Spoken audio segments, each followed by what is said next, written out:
Let's look at this real quick.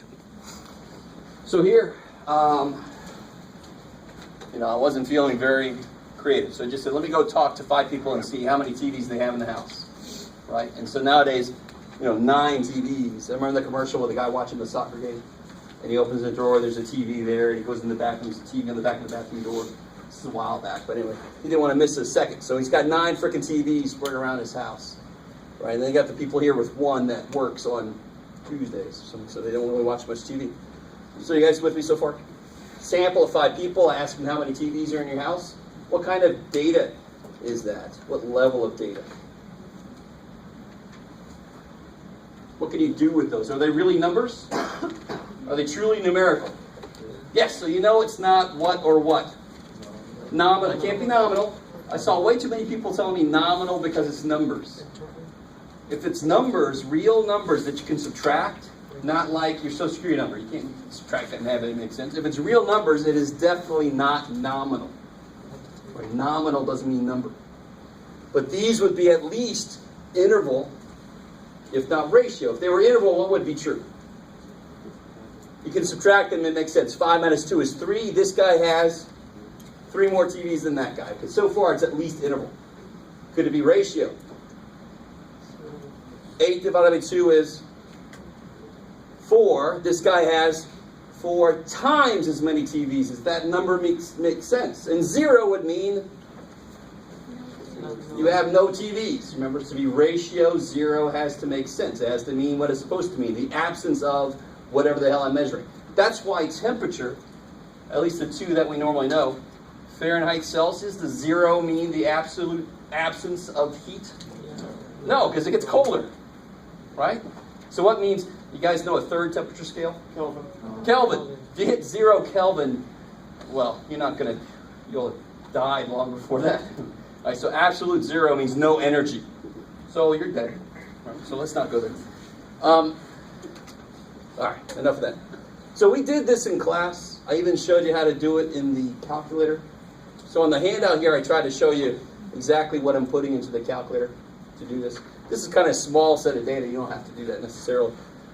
We find the differences to see how far away they are. Of course, that sucks. It's always going to equal 0 when you add them up. So we could do absolute value, but again, we had the whole discussion about math doesn't like that kink. Wow. So we square instead. And I really desperately, this is the thing I love about statistics, if you just let it happen, you can really understand what all the formulas mean. We put the damn formula together to do what we wanted it to do. It wasn't just handed to us. Here's a linear equation. This is what no, screw it. I created the damn formula. Add up all the distances divided by how many there are, roughly. That should give me an average distance from the mean. That spread, that makes sense. It's a good way to measure spread. It's not the only way, but it's one of the better ways. So I add them all up, and of course, once I divide by n minus 1, I have to square root it to kill those squares. You with me? Okay. Sort of. A lot of you guys just love this. You're like, oh, I'm so happy I had to take statistics. Right? Or you're like, man, why didn't I take 120? I just have to transfer. Okay, so what I want you guys to do right now, actually before I make you do it on your own,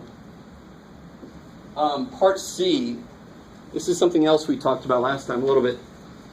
How many standard deviations from the mean to the data point 2? So 2 is 3 below the mean. The average was 5. So 2 is 3 below the mean. Well, how much was the standard deviation?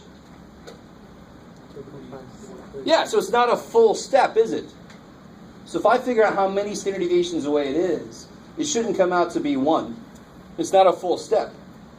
So sure enough, if I divide how far it is by how big each step is, I'll see how many steps it takes. And that's why I like calling standard deviation steps. So to get from 5 to 2, I got to take a backward step. That's why it's negative, right? And I don't want to take a full step. I got to take a little less than a full step, 0.85 of a full step to get there. So this will become something stupid important later. But for right now, I just want to make sure you understand physically what that means. You can see physically what that equation means. How many steps fit in there. Okay. And then finally, remember all these theorems? What did Chebyshev's theorem say? Chebyshev's theorem? You can check your notes at school.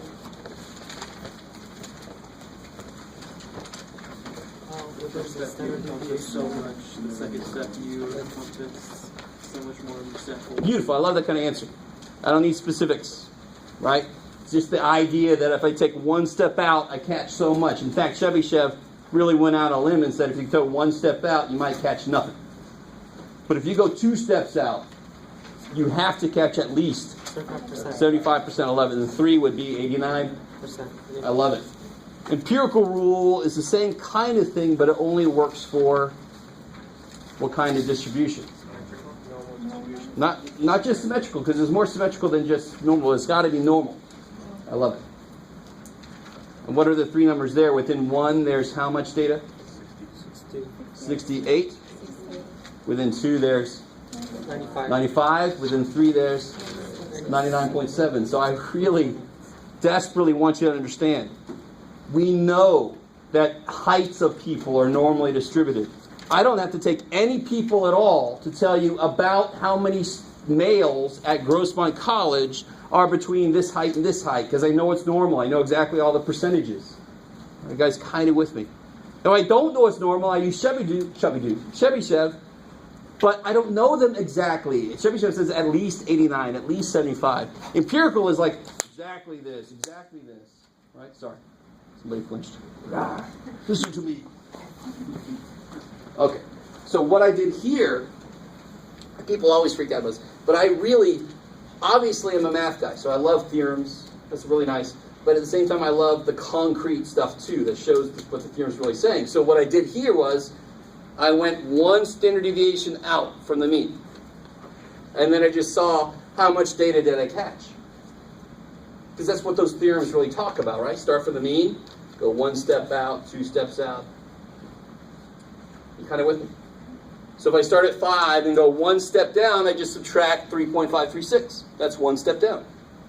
1 step up, add 3.536. You kind of with me? So what data points did I catch? Did I catch 1? No. 2 is here. Right? No 3's there. 5 is definitely there. 8's there, but not 9. So I caught 2, 5, and 8. I caught 3 out of the 5 data points. I caught 60% of the data. Now what would it be if it was normal? It'd have to be 68. So does this look normal? No, not really quite. It'd have to be about 68% to be considered roughly normal. But Chebyshev is fine. Chebyshev would say at least 0. Well, thanks, dude. Everything's at least 0%. Right? If I go, now here's the funny thing. If I go 1 more step out, subtract about 3, that's below 0. Add about 3, that's above 11. I catch everything. I catch 100% of the data. Maybe. So I want you right now, and then we'll do it together here in a minute, to do the back of this.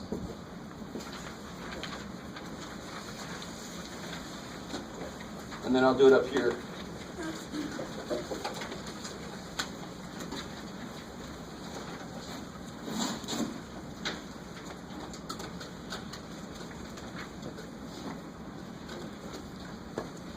If you need a calculator, there's still some up here, I think.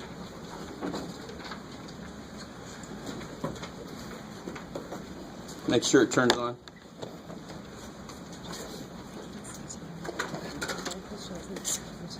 Okay. Here's the answer. Okay, great. Thank you so much. Mm-hmm. Sure. Yeah.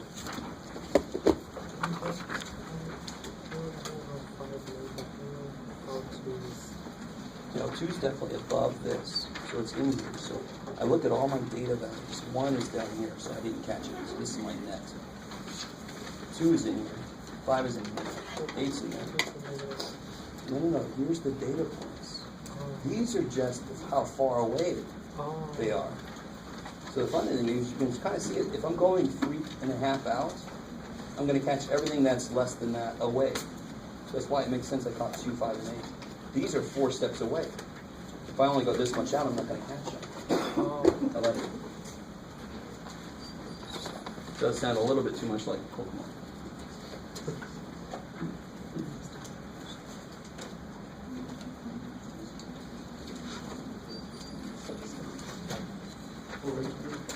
This is each data value minus the mean. The mean is 5. But if 1 minus 5 is negative. 2 minus 5 is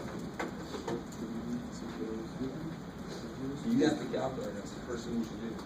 So it's not necessarily going to be 5 you subtract. It's going to be whatever you calculate the mean.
If you want to, you don't have to do this calculator. It's not a very long list.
is just the math. The squares, these are.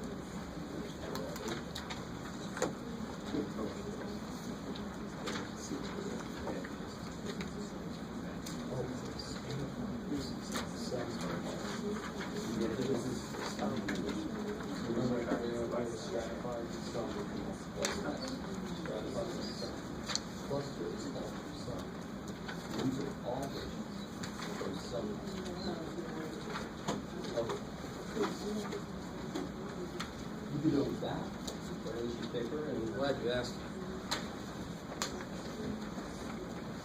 When you guys work on your quiz corrections, never, I might not have caught you in time, never change your original stuff. Don't erase it. Don't write over it. You can either do the corrections on the back of the quiz or another sheet of paper and turn both of them in. You with me? But don't ever change your original stuff because I like to see what went wrong and then how you made it right. Everybody doing okay with this? Semi-so? Okay. Yeah.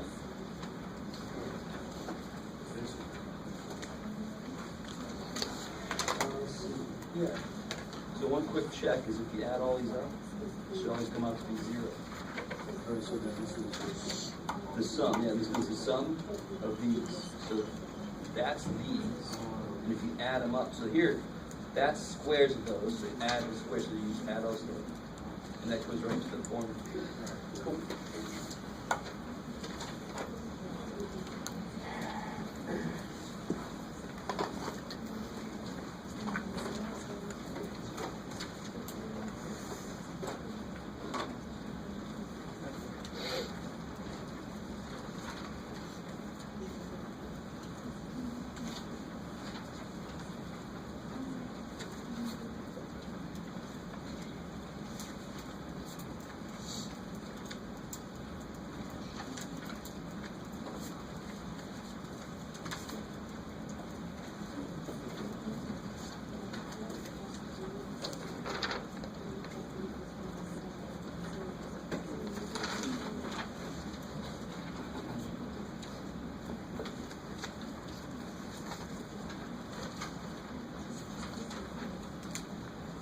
So real quick, just to kind of catch us, you guys, put the data in.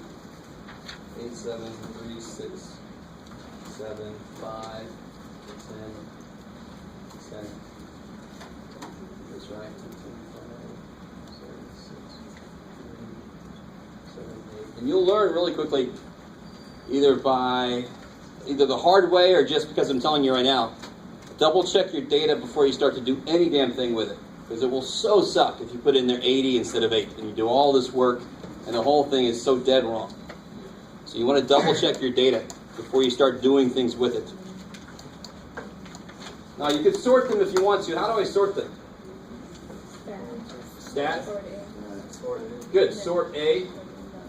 Enter, and then I have to tell it second one for list 1. So that'll sort list 1 ascending order, so it goes from smallest to largest. Enter, yes sir. And then if you go back into your list, they're all in order. Now what'd you guys get for the mean? 7, good. If you add them all up, it comes out to 56. There's 8 numbers divided by 8, 7. So I want to make list 2, go back here. I want to make list 2 L1 minus 7. You should have gotten 7 for your, whenever I put my hand in there, it goes away. Okay. So you want to make your, you can make list 2 equal to L1, list 1 minus 7, if you want to. This is not a big old data list. You don't necessarily have to do that. This is pretty straightforward. Just to show you, here my list is 3, 5, 6, 7, 7, 8, 10, 10. So what's 3 minus 7? -4, -2, 8 minus 7 is 1, 10 minus 7 is 3. So if I go back real quick, because you know the data list I'm going to give you is probably not going to be just 8 numbers. But it's also not going to be 70 numbers. It's going to be closer to 30 at the most. Are you with me? And if I got 30 numbers, I'd much rather have the calculator do all those subtractions than me doing each one by hand. Because your numbers probably won't be 8 and 7, they'll probably be 4.29 and 3.96. So I'm going to let this bad boy do it. So if I go up to list 2, so make sure you're on top of list 2. If you want to tell it what list 2 is, make sure you're on L2. If you try to put it into one spot, it's going to have that error message. So if I try to put here L1 minus 7, it'll freak out. Data type, because you're trying to put an entire list into one spot. So the calculator's like, it's not fair. So go up to L2 and call it, I want it to be all the L1s, all the variables, minus the mean. And then, of course, we get the same damn thing we just wrote a minute ago, right? How we doing? And then L3, I just want to make that what? Yeah, L2 squared. I like it, so you should get those. How are we doing so far? So if we go back to our worksheet, pop.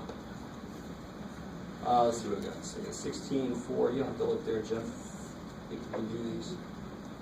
Now, real quick, what does this symbol mean here? What does that mean? Down there at the bottom.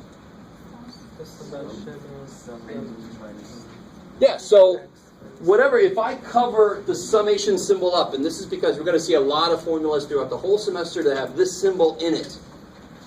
I cannot put something there and put something there that doesn't make any damn sense. What this says is, get a list of that, and then add them up. So we got a list of that. Pop, and now just add them up. Stop saying pop, Jeff. Don't make this semester pop. I watch too much Community. You go watch that? Pop, pop. So if you add all these up, sure enough, they come out to be 0. And they'll always come out to be close to 0. It might not be exactly 0 if you round anything. But the mean, what's it about the mean that will make that one always come out to be at least close to 0? Why is that always going to be that way? Why do I have some negatives and some positives? Yeah, some values are above the mean and some are below. In fact, the mean is value-wise right in the middle. It's going to have equal numbers below it as above it. The median has an equal amount of data points above it and below it. You guys see the difference there? So that's always going to come out to 0. That's why that one sucks. We square it, and when I add all those up, what do I get? 20, 40? 40. So this says add up the squares. Well, here's the squares, so I just have to add them all up. I always have somebody try to plug stuff in here and here that doesn't make any sense. So what actually goes on the top here? 40, because that's what it is. Sum of the stuff squared is 40. And what's n minus 1? 7. 7, I love it, because there's 8 things, so 1 less than that is 7. 40 divided by 7 is roughly... 5.714. Who what? 5.714. 5.7? 14. 14, blah, blah, blah. So here's what you should do in your calculator, because you really should not round until you're done. So in your calculator, you can do 40 divided by 7. Enter. You don't have to write all that crap down, but you want to work with that number. How do I take the square root of that number? And hit square root. Second square.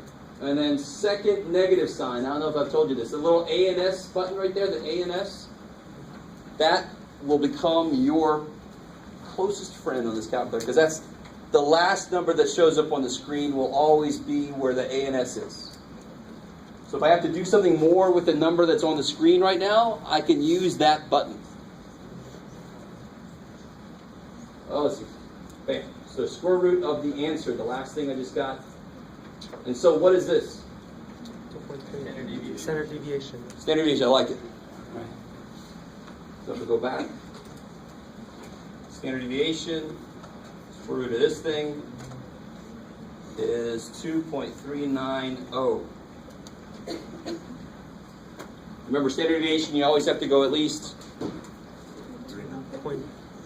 3 places out. You with me? And real quick, if I had a standard deviation that was like 0.000001496, you don't say, oh, it's the standard deviation 0, because he said, no, I mean like non-zero parts. So you'd round it to there, you say 0.0000150, because you have to round it up to 50. Is that cool? So when I say 3 places, I mean go to where the numbers actually are, and then round it to 3 places there. Don't make this equal to 0. That's not good. Oh, real quick, back there. And then, I got a little confused with the letter like 6 is wouldn't n 7 minus 1? well, how many data points are there? 9. No?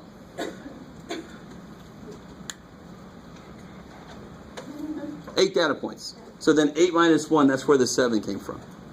So the n always means how many data points that I have that I'm working with. So then I get 7 there on the bottom. Cool. And here, yes, sorry.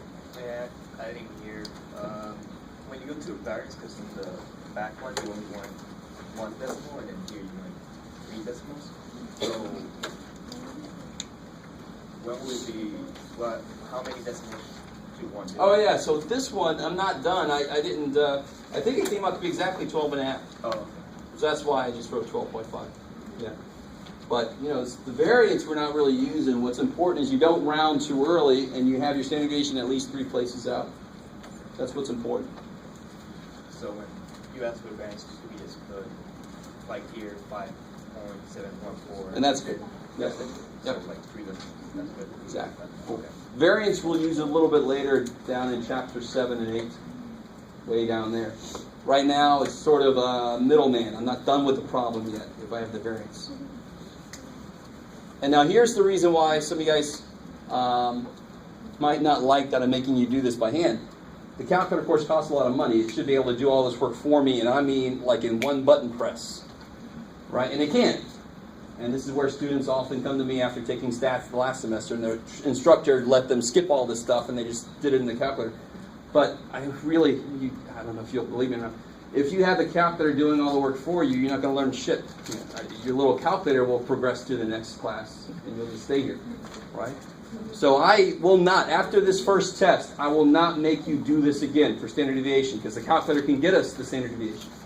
But for this first test and on this homework, if I don't see that work, you're going to redo it or you're going to get it wrong. After the first test, I'm not going to do it to you anymore. So let me show you how to do it in the calculator. So we have all our data in here. All our data is in list 1. All this other stuff is stuff that I've done with my data. So I don't know if you guys remember, where did I go? I think I've done this once before. Where did I go to get the mean and some other stuff? Good. Go to stat. Calculate, because now I want to calculate something. Calc. One of our stats, because I only put one column of statistics. It's only one variable. Right, in this case, I can't remember what it was. The grade on a quiz. So it's just one variable. Number 1. And it defaults to list 1. So you don't have to tell it anything if your data is in list 1. So just hit enter. Let's see how good we did. So first thing is the mean. So the mean was 7. We got that cool. Now, see how this thing shows me 2 standard deviations? This one is for what? Sample, because it's got our letter there, right? And this, of course, would be for the population. It's got the lowercase sigma. You with me? And like I said earlier, this one's always going to be a little smaller than that one. So that n minus 1 is the adjustment we make. Now, why does the calculator give us both? It doesn't know it's a sample, right? Calculator doesn't know, or else you just say, calculator, do my homework. You pick. So I could put a population data into the calculator. I have to know to look here. If I put sample data into the calculator, I have to know to look there. Are you guys kind of with me? Not too bad, right? Okay. If you scroll down, you'll see some stuff we'll talk about in section 3.4. Just to show you it's all there. Right now, some of this might not make any sense. But one of those definitely should make sense. Well, the mean and the max obviously does. What's that number? What's that right in the middle? The median. I love it. So there's the median for you. Real quick way to check your median. Okay. You guys with me? So you sure as all hell can use a calculator on the test. But you can't do the work in the calculator. You can check your work in the calculator. Which by itself kicks ass. Right? Okay. So any questions on that so far? Got to finish out that worksheet. So now that I've got my average, I've got on average how far the data points are away from the middle, from the mean. That's what the standard deviation is, right? So then I can ask you questions like, how many standard deviations from the mean to the data point? 8. So if you made an 8 on the quiz, you can actually figure out how you did relative to everybody else by doing this. The bigger positive it is, the more you scored above average, the better off you are. So we all know, and if you don't know this, that you will know very soon. If you get a 40 on a test, is that information enough to know if that's a bad thing? No, it's not, because maybe that was the highest grade.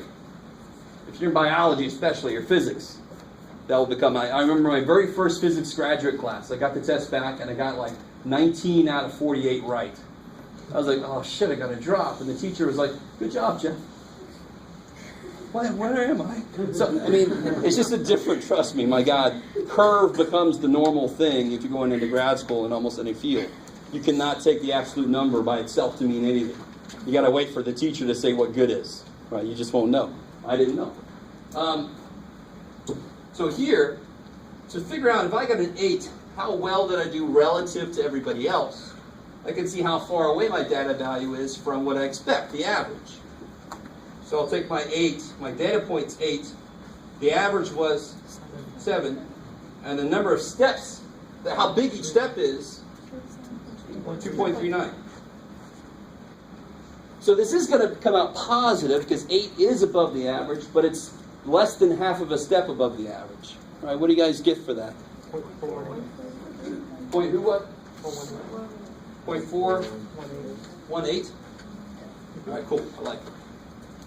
So that's exactly. Does that make sense? You knew it's going to come out to less than half, because a full step would be 2 steps above 8, more than 2 steps, more than 2 above 8. Right? This is only 1 step, 1 point above 8. So see, that's a little less than half a step. That's exactly what that says. And then finally, this weird little dude, and I want to warn you guys, this question is going to be on almost every test.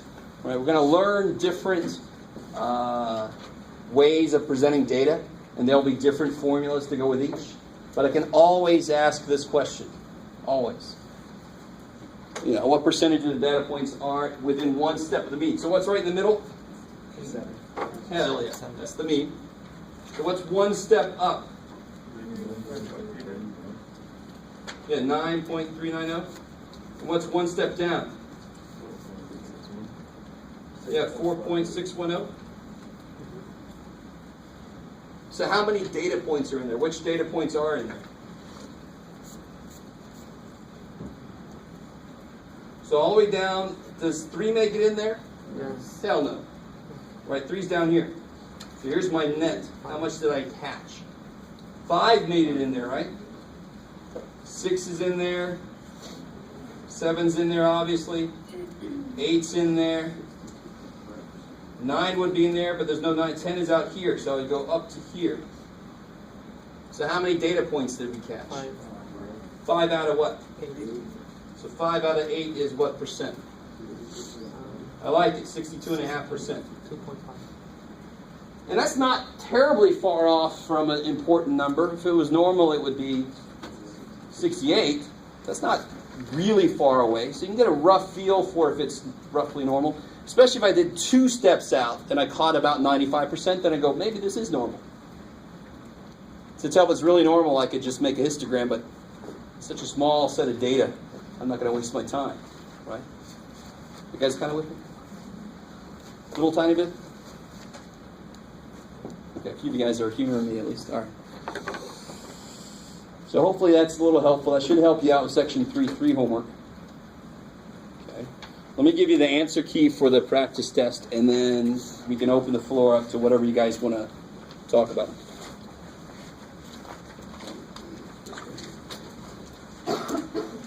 Make sure you have a front and a back. My printer loves to torture me.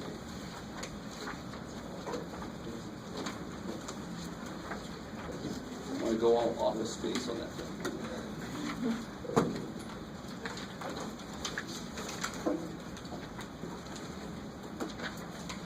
Right there, yeah.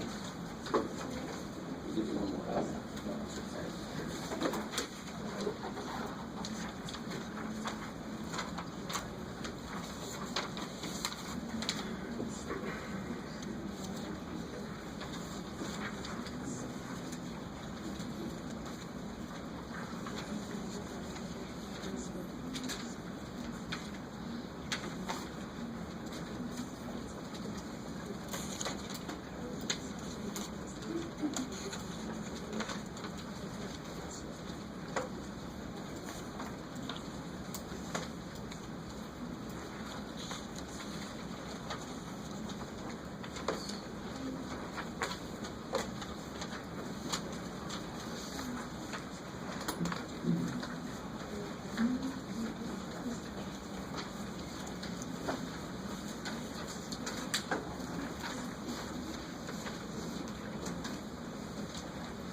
Yep.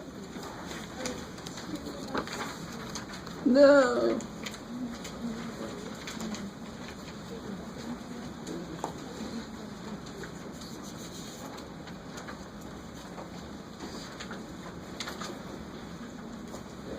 Everybody else is good? All right.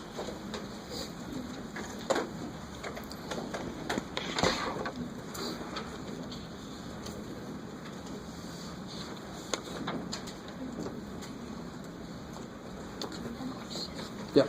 So the numbers, so you chose these numbers because they're the ones that fit between these two. Yeah, they're the ones that catches. Okay. So I always look at that like I've thrown out a net that goes this far, and then what does it actually catch? Okay. Good. Thank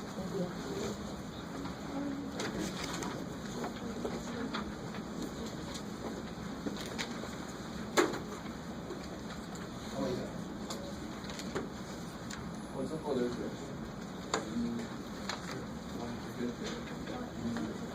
Oh, okay.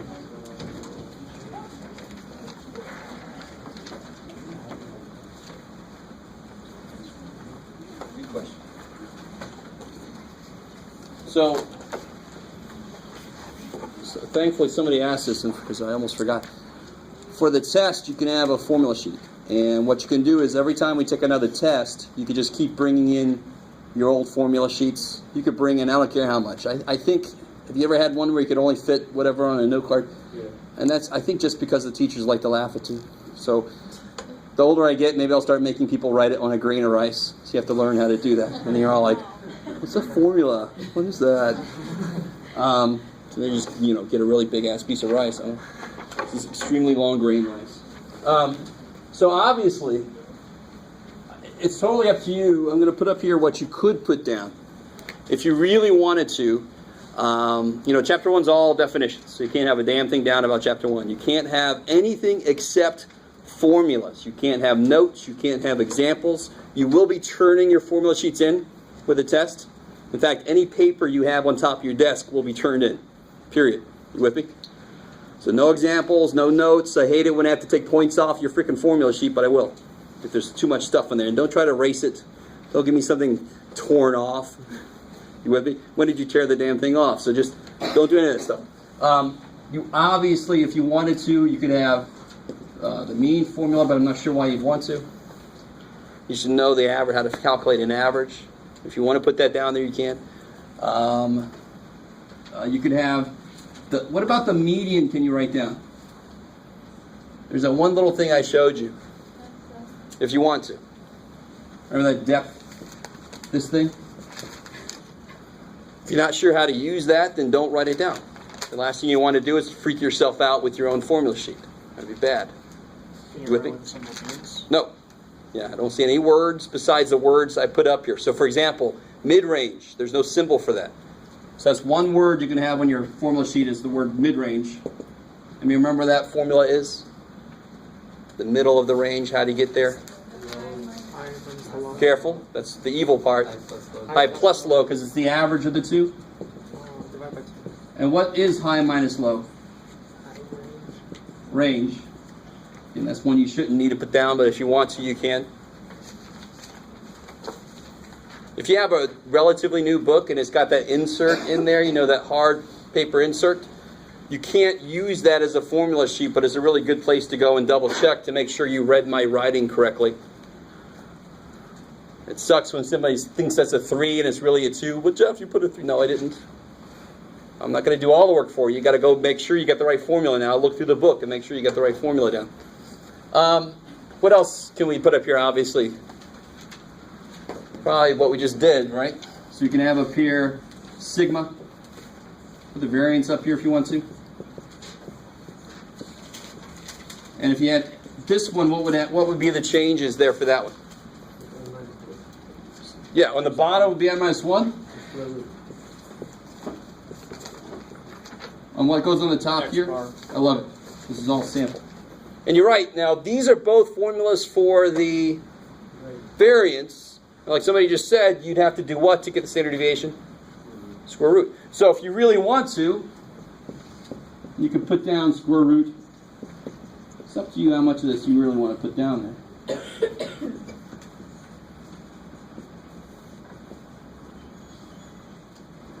You with me? That should be kind of obvious here, but just if you want to remind yourself, I got to take a square root before I get really what I want, you can put that down there too.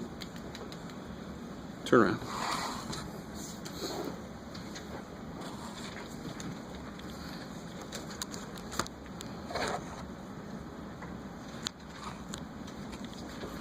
Okay. So anything else? Anybody have another suggestion for that? For your formula sheet? I think that pretty much captures it. The histogram stuff, you have to know how to find the width. Don't put the width formula down there. How do you find the width of your classes?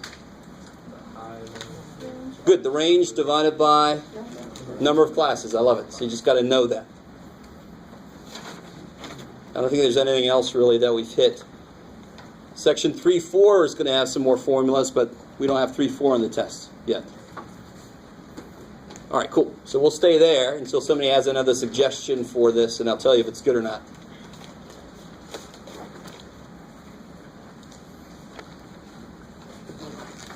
So right now, if you want to, you can ask any questions you want to on the homework, on the practice test. If you want to do your quiz corrections and call me over if you need some help, that's cool. You got all kinds of stuff you could be doing right now. So if you have a question from the homework or the test, the practice test, yeah. These ones highlight will be changed or no? So 2 ways you could do the corrections. You could either do it in the back of the quiz, or you could do it on another sheet of paper. Now, you could put it next to the problem if you make it very clear what the new thing is. Yeah, that's fine. As long as you don't change any old stuff, I'm okay with that. Right? You don't want to be responsible for killing more trees. Right? You don't have to use another sheet of paper. The tree gave us life. Give it a purpose for giving up. Yeah. Oh, so I'm going to ask this question, like I said, on almost every test. So what you always do, when I say what percentage of the data points are in where to go? One standard deviation from the mean. Right? So if I go start at the mean, put that right in the middle, and go 1 standard deviation up and 1 standard deviation down. I don't fish, but I use fishing analogies a lot in this class for some reason. So here I am throwing my fishing net. So I'm saying if I throw a net out like this, what do I catch? So what will I catch? I won't catch 3, but I will catch 5, 6, 7, 8, and I won't catch 10 because that's outside. So just see how many data points do I catch inside here. Are you with me? So there are 5 because there were, I think, a couple 7s, right? Yeah. So we caught the 5, we caught the 6, we caught the 2 7s, and we caught the 8. The 3 and the 10 escaped. 3 was too small and the 10 was too big. So then you say, okay, there's 5 data points that caught out of 8 data points. That's how you make the percentage. It's like a relative frequency. All right, 5 out of 8 things. That's the concrete analogy to the Chebyshev's theorem and the empirical rule. Go out so many, how much do you catch? Those are both theorems. This is the concrete analogy. This is actual data that I can count.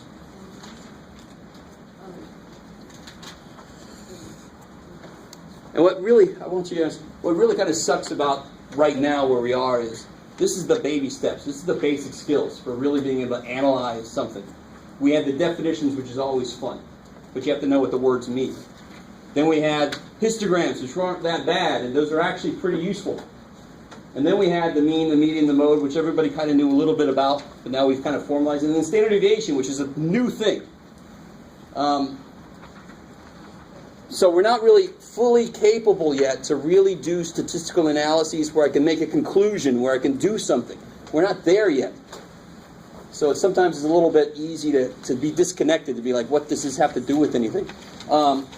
Just to show you an example, or to tell you. Before I adjusted the quiz grades, the mean was a 68.2, and the standard deviation was a 13.389, roughly. You guys with me? So now when I say that, what does that mean? So I mean, the mean was a 68. So okay, that means that's bad. Right? The average was a D. Standard deviation was 13. So if I go 13 up from 68, 13 down from 68, you know, I can kind of think about it like that. That's the average distance from the mean for all the data points. Kind of with me so far? So if it's a bigger standard deviation, that just means there were some people who scored really high and some that scored really low. 13 is normal. Somewhere between 10 and 14, something like that is the normal standard deviation. When I did the adjustment, the mean became 71.8, and the standard deviation became 12.6. So it was 13.3, and then it was 12.6 after the adjustment. You kind of with me? So everybody just kind of got closer together.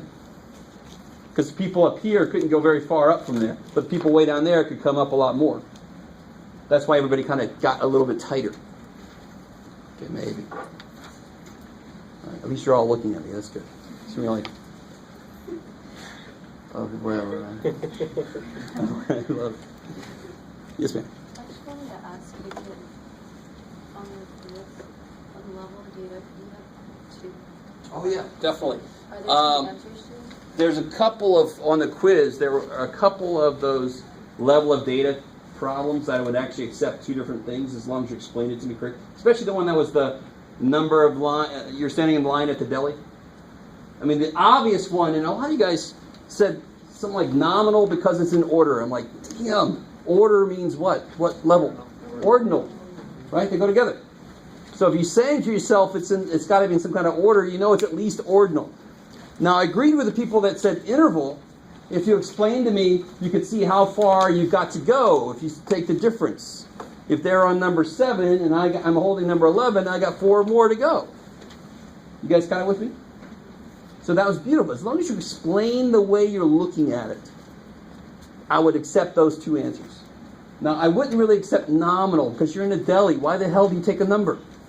Not just to have a new name, right? I'm not good with Jeff. I'm going to call you 11. No.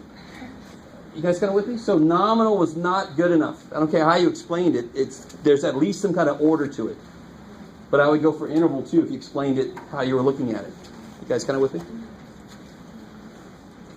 So some of you guys, I think, might not have had a deli problem at all. I don't remember. There were like 4 different versions of that quiz. I was asking if there be two answers, because one this one so just did I just Always does that mean there's two? Yes, because the level that has a true zero It is ratio. is ratio. Yeah. Okay. So that's what I meant. You said interval, but then your reasoning was actually arguing for ratio. Yeah. Cool.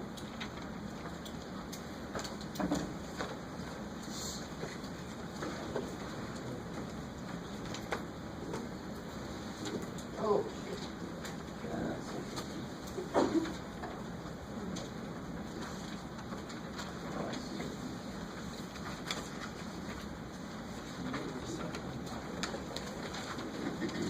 All right.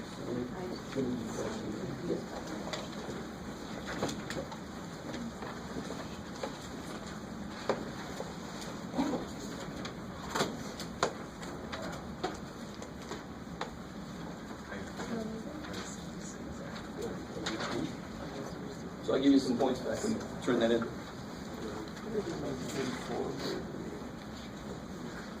Oh, they give you an example in the book, and I'm not going to be too concerned about that, but I guess about it. I don't know if I got it. the idea is, And I couldn't see if I got it correct or not because there was no answer in the Bible book. the idea is if you, like the way I do my grades, Yeah. if it's 20% for the quiz average and you make an 80 quiz average, you do 20% of 80.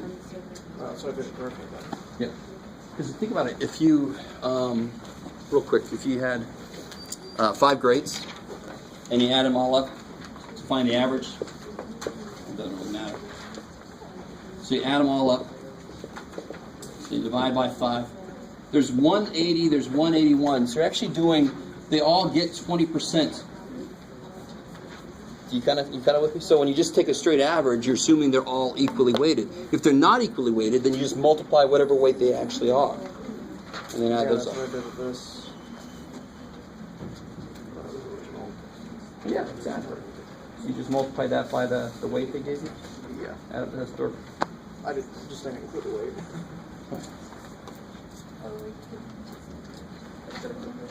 So, on my sample, just like my population would be like 211 greater than 3 Exactly. My population would be greater than 1 To be even more expansive, you would say everybody in Peru. Oh, okay. Or all the, you could say all the bam bam bam in Peru. Here's one, yeah. Cool. Thank you. Sure.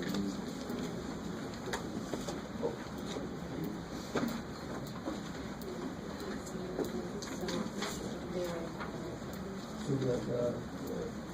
the number, the real number, you count 6 one day and 5 the next day, 6 times 5, you count it 1 more car. So the real number of is used up with it doesn't matter. A variable is some level, and then it can have all these values. It doesn't matter what value it has, what matters is the level. So it's going to have some number value. Right? So what you before the test, you give it a value. Say you counted 7 one day and 14 the next day. So the difference would be if you counted 7 more. That's interval. So what's the highest level? The ratio. So if you divide this much, 14 divided by 7 is 2. And twice as much. So almost any time you're measuring something, almost every time, it's going to be ratio. Because you're going to have twice as much. Well, temperature doesn't work as zeros in the one place. But here, 0 cars means no cars. That's 0 means no cars. That's ratio.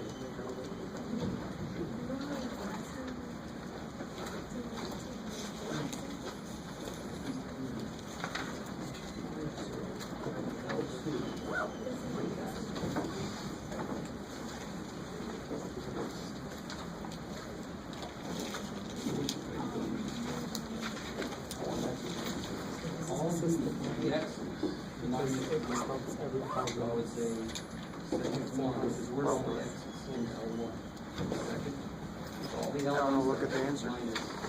The mean. So then you say 10. Now in L3, you just want it to be all these things squared. So you go over to L3. You guys want to Yeah. I'm out this side. I just don't want to look at the answers.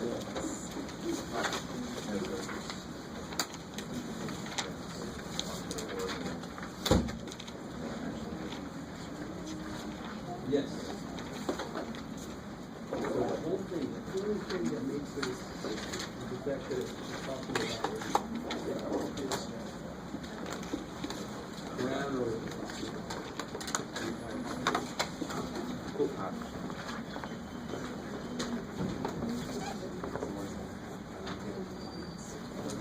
okay, the difference, you can subtract those things.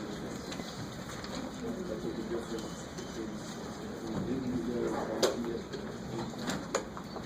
That would be deliverable in action. So if it's actually so screwed, I mean, it is, so it's not even deliverable. Ratio means but divided, that also works. In this case, if he stops 5 cars, You subtract it, you say stop 5 at the car. You divide it, it's 10 to the 5 is 2. It's not twice as much. But if I subtract our age, if I subtract our year of birth, I get the difference in our age. So I go whatever, I can subtract it, it makes sense. So it's at least, if I divide, you're gonna get a number, but is it meaningful? No, it's so year of birth is bigger. Subtraction doesn't, division doesn't actually, you'll get a number, but it doesn't mean something. Yeah. Like where it says like what number it's I was wondering if you guys would turn out or not. I can look it up. It's already correct.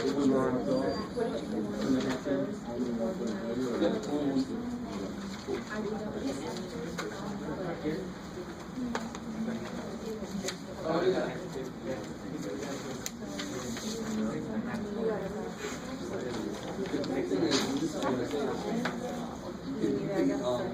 Just make it so so one's on your left. Suck that last one in right next to the class. It's not really suck that.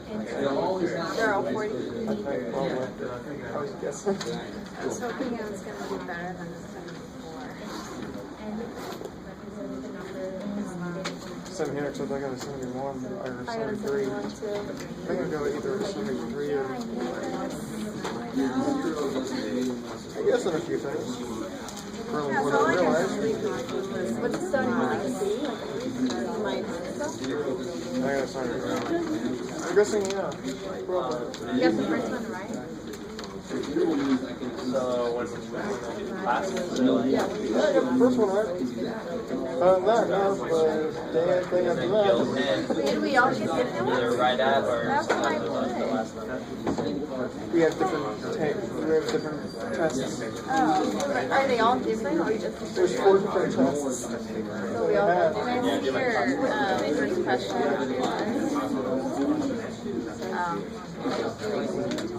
It's the same as yours. Yours is the same Yeah, as if you put it like that, you know. I got the Canada one.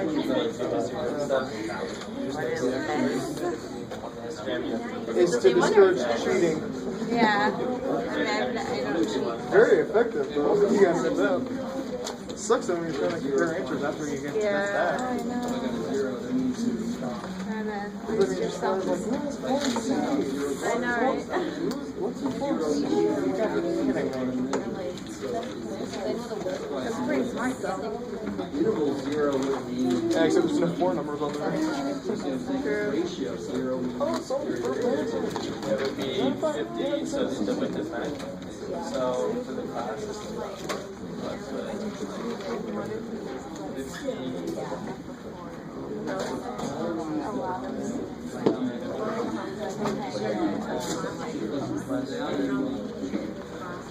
And then you start. Oh, really?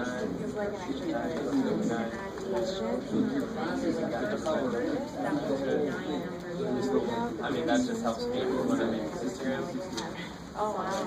Or you go 15 to 68.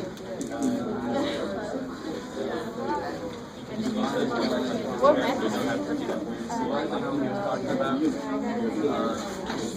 But you just gotta remember that any, you don't include So you just 59 get in from that them class. like So here? it's 59. So I had it for a while. Yeah, I'll write the numbers first, and then I'll write in stuff. Oh, yeah. That's the first one. Oh, I see what you mean. I had the same teacher for Math 90 and 103 as a combined course with Professor Maitai. And overall, the first, or Math 90 was a pass or fail class, and then the other one was a letter grade, and I got a pass and a B or an A. Oh, did we have the same? So you really like it? I thought the beer analysis was kind of funny. You just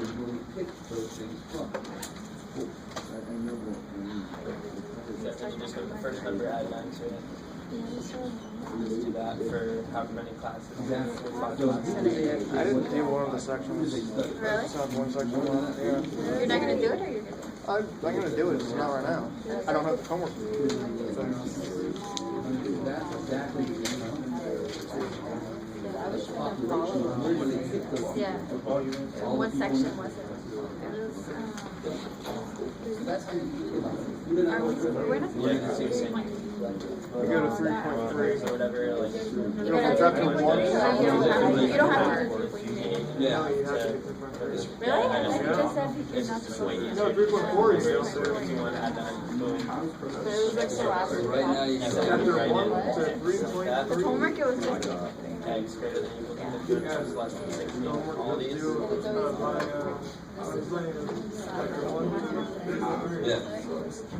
Yeah. Yeah, so that's so 60 would be Because I give you full credit class. 69. I stopped at 3.2 last night. I was just like, The big mistakes. I don't know how much it's supposed to do more, so I was like, took mine up today. I don't grade. And I wish I did the last one last night. 20, 30, 40%. I just do, got them all right, you got enough wrongs to make me want you to do any corrections, half. So you can get something wrong. Yeah. Like you have to say yes. So there's some people that have some wrong and still says okay. This is your last because class, they're or what? huge mistakes, and work on it enough.